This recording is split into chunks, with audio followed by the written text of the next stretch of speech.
Hola, espero que estés muy bien. En esta ocasión tendremos la reseña del capítulo 996 del manga de One Piece. Por cierto, si no entendiste algo o algo te pareció extraño en este capítulo, no dudes en comentarlo. Si es interesante, lo hablaremos en el análisis. Sin más, arranquemos.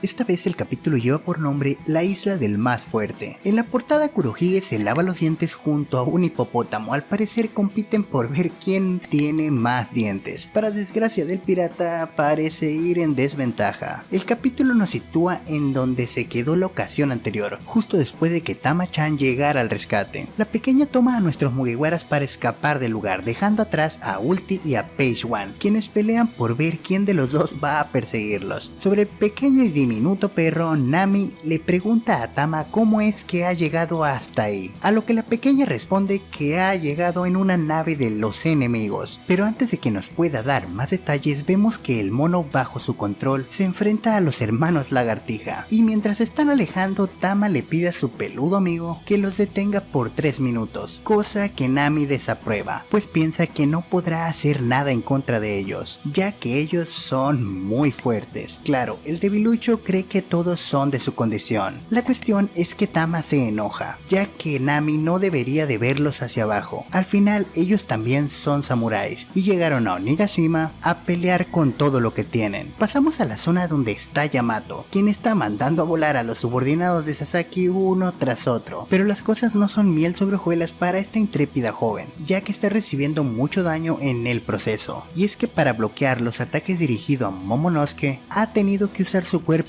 en más de una ocasión. Al ver los difíciles momentos que está pasando esta valerosa joven, Shinobu le pide que se lleve a Momo y que la dejen atrás, pues si de verdad es un samurái como ella está afirmando, debe tomar una decisión sin dudarlo. Yamato en efecto no duda ni por un segundo, pero el negarse, pues ella considera que eso no es algo que Kozuki Oden hubiera hecho. Sasaki observa que sus tropas armadas ya han perdido a demasiados hombres, así que se prepara para unirse a la batalla. El miembro del Tobiropo comienza a desenvainar su espada, pero entonces ve que Yamato comienza a transformarse. Sus dientes se vuelven afilados y un ligero gruñido escapa por su boca. Ver esto deja total y completamente asombrado a Sasaki, pero antes de que Yamato pudiera transformarse, resuena la risa de Hasha por el lugar. Y es que justo en ese momento Franky Shogun aparece seguido del gigante, quien intenta golpear al robot, pero solo le alcanza a dar al suelo, lo que ocasiona un gran agujero, por cierto, muy cerca de donde se encontraba Yamato. La valerosa joven aprovecha esta oportunidad agarrando a Momo y a Shinobu, para acto seguido saltar por el hueco que había creado Hasha. Mientras cae por el agujero, Yamato le dice a Franky que se encargue de Sasaki, ya que Luffy le pidió que protegiera a Momonosuke. Al tiempo que está en el aire, Yamato usa un poderoso ataque lanzando una potente onda de choque desde su kanabo, que impacta directamente en la cara de Hasha, dejándolo completamente noqueado. Una vez caen al piso inferior, Yamato huye cargando a los dos lastres y le dice a Momo que no importa lo que pase, él tiene que continuar viviendo, pues la persona que llevará el amanecer al mundo no es otro que el pequeño samurái. Mientras es una cosa o la otra, pasamos al fondo de Onigashima, es decir, el sótano. En el lugar podemos ver que Trafalgar derrota a varios de los subordinados de Kaido, esto sin ningún esfuerzo, y llega hasta donde está un poneglyph. Ojo que no es un Road Poneglyph. Parado enfrente de esta gran roca, Traffy recuerda las palabras de Corazón, cuando este le cuenta que los D son los enemigos naturales de los dioses. En ese momento sus pensamientos se mueven a una conversación que tuvo con Robin. En ella Lau le reveló su verdadero nombre, el cual incluía la D, pensando que ella podría contarle el significado de la D en su nombre. Nuestra hermosísima arqueóloga le dijo que ella no sabía mucho más de lo que ella probablemente supiera, pero sí que estaba interesada en descubrir su significado. También le dijo que la única forma de averiguarlo era conseguir los Road Poneglyph, y para ello deberían derrotar a los Yonkous. Trafalgar sale de sus pensamientos mientras aún está de pie frente al Poneglyph y susurra como si le hablara a Corazón, que él de verdad quiere conocer el verdadero significado de lo que Corazón llamó un destino desafortunado. Mientras Traffy continúa su búsqueda del Poneglyph rojo, nos movemos movemos al tercer piso del castillo. En el lugar podemos ver a Kid y Killer, quienes corren rampantes pateando traseros a montones. Kid ha ido trayendo todos los metales que ha ido encontrando en el castillo, así que ahora tiene una cantidad absurda de trozos de metal en su brazo. El pirata pelos de pincho le dice al Risas Locas alias Killer que quizás está siendo demasiado exagerado. Entre risas este le responde que van a luchar contra el pirata más poderoso del mundo y que ninguna preparación es excesiva para ese enemigo. Kid con una sonrisa intrépida está de acuerdo con su nakama. Justo en ese momento, y como si la conversación de estos dos nos hubiese enviado directo al tejado de la cúpula de Onigashima, vemos que Kaido está golpeando a las vainas rojas con su kanabo, ya sabes, su garrote, su mazo, como le quieras decir. La cuestión es que las vainas rojas intentan plantarle cara, pero están todos ensangrentados y bastante golpeados. Y es que Yonko los está paleando sin piedad alguna. Eso sí, recibe algún que otro corte en respuesta, pero las tornas de esta batalla parecen estar decididas. Pero nos quedaremos con las ganas de saber más, por lo menos de momento, pues es que ha llegado la hora de ir al salón del banquete, donde vemos a Big Mom,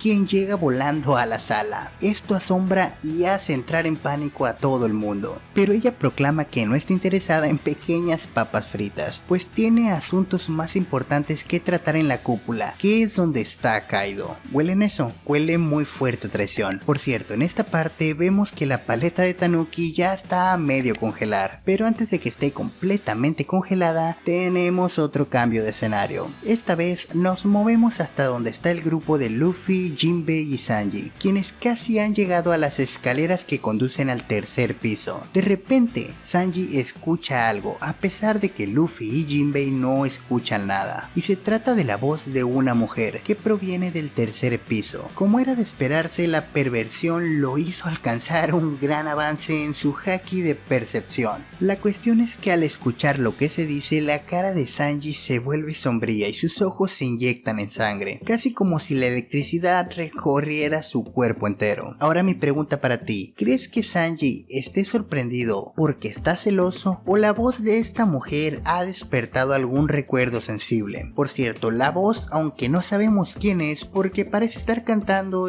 rítmica, yo diría que es Black Maria. Sé que muy pocos llegan hasta acá, así que espero tu respuesta en los comentarios, te estaré leyendo. Por cierto, si eres nuevo por acá, yo soy Thailand, y como sé que te ha gustado el video, deberías de suscribirte para no perderte más contenido de One Piece, y no te olvides de activar la campanita así como todas las notificaciones para que YouTube te avise cada vez que haya un nuevo video. Y claro, si quieres apoyar a que este canal crezca un poco más, puedes compartir. Ahora sí, va siendo hora de despedirnos. Cuídate mucho y nos vemos en la siguiente.